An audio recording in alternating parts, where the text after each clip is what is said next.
Let's greet our villain in this story, Ree, a young loner gorilla with 7 years of experience living on the earth.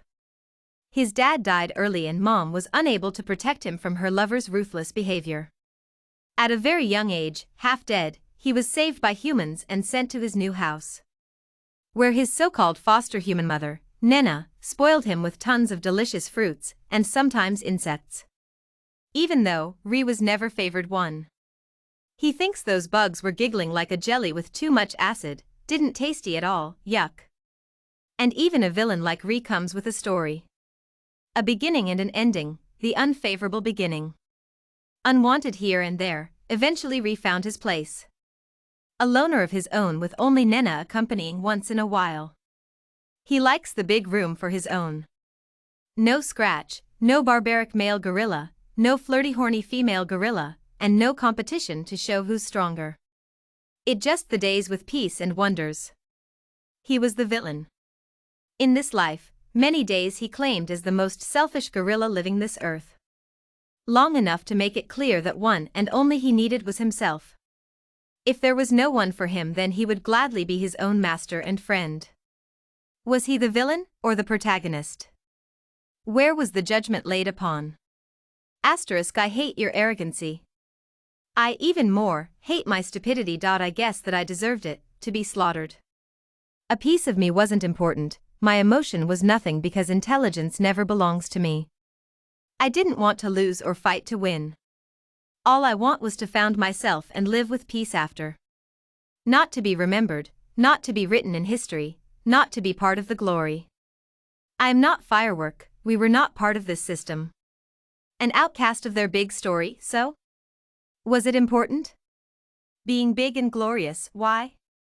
Have you asked your heart? What was important for you? Have you face it and deal with it? The failure. Have you wonder, why was it so terrifying? Those failures of ours? Whether was it stupidity or integrity, it's still indeed, part of me. There were thousands of questions I like to ask the whole human on this earth.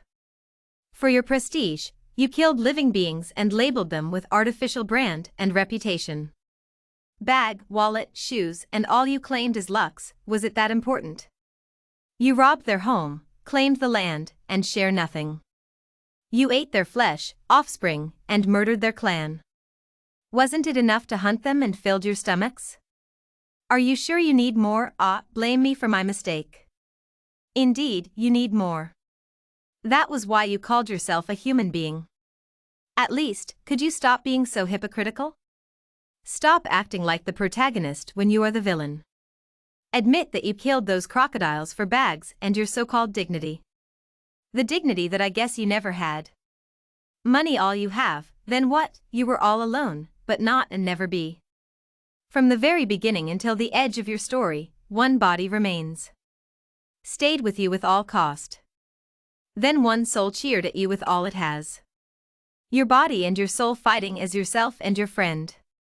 Even when you were not the protagonist of this whole big story, but you still and always the important variable of your own story, the earth revolves around you, a center of your mind and imagination. Raised up and heal, misery would not last forever. You were part of it all. All the characters are written by the system. The villain was also an important variable, didn't you know that? And for whom this story was written? Shall we end this with the empty bottles too? I heard stories from the one passing by, from the keeper that afraid of me, from the caretaker that feed me, from the mothers of children that screamed at me. When I hid from the burning sun of that equatorial island, and those crocodiles next to me mocked each other's karma. One day, they will turn you to be that bag, they said. Or when some of the kids brought with them eggs passed by the chicken cage, wasn't it too ruthless? And today they said, I would be sent to a new home, where I could see the snow. A bit far, Nena said. I want to ask, how far, but it would be crap, she would not understand me. So, most of the time, I would just stare at her or grinned at her if I was too bored. It was indeed a very long time that Nena described. I was stuck in a small cage and feed few times a day. I was not hungry, but all these shaking things made all the food I pushed to my stomach flying high, begging for freedom. They hardly demonstrate down there. Some burned the fire, others sprayed the water. It mixed like mud. I almost think that I was a mud skipper. After those uncounted days without Nena with me, the cage finally moves, hardly. Not just the peristaltic wiggles that mixed my stomach, but the shakes like I was carried away. Wherever they took me to, but the door finally opened. A wide room with a great smell. Some human but didn't look like Nena waved at me, asked me to come closer. The sun was set, I guessed. It was dark outside, but soon as the front gate opened, the breeze of frozen air greeted me. I believe it was Jack Frost. Nena once told me his story. She said I would meet him here. So this was what so-called freezing. Funnily, I liked it. Then I stepped outside, crawled over the floor, and smelled sweet strange things, but better than the smell of those rats. Then I made bigger steps and bigger. It was huge. I screamed. I mean, I was happy, but that human seems not clever enough to understand me. They were panicked and asked me to calm down. It was funny, I want scares them out, but I was too tired. So I stopped there and sleep. A girl called Ellie said she would be my caretaker here, but just like Nena, she afraid of me. Unlike Nena, she smiles brightly, repeated the word not afraid, and I am good person, and friend like a spell every time she came. She just too dumb, so I played the same trick as Nena taught me, put both of my hands up and said Urfa. But unlike Nena, Ellie would be terrified and run away every time I did it. Curious, very curious. I counted no days I was here. The wind was getting colder and colder, but the snow that Nena told me hasn't come yet. So that night I shook the fence and asked the keeper about the snow. They didn't seem to understand as I guessed. Instead of gave me an answer, they shoot me with a gun that made me feel so sleepy. Whatever was it, indeed they had better cage here. There was no fence or glass outside. They separated me and the kids by the small river. I didn't hate water, not bad. It just, the kids here screamed and act like barbaric. A plethora of them threw at me bananas, apples, and bottles. Once I threw the banana back, but then I got to shoot again for that, so I let it be. One kid climbed up and stood over the wall. He shouted at me for nothing I could understand. He wiggled his ugly butt to my face. I wonder what was his mother used to feed him. Either stupid or just a jerk, and the other kid followed.